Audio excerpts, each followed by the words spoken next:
ok đó ra lên chân thế đi chung đi được ra rồi mới dần còn ra vô cái gì thế ba đây trong tiền kia ra đóng máy cho nó vui bay bàn còn đó với ok tôi muốn mua hôm nay không được mua rồi ok rồi cái này này lên tí trong bao nhiêu còn tôi với không biết không chơi đừng được lấy đây lên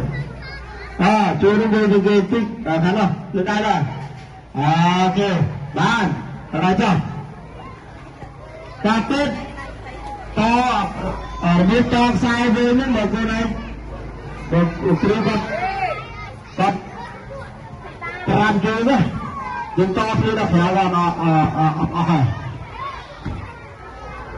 nó người lên là bài của tay là lại cái play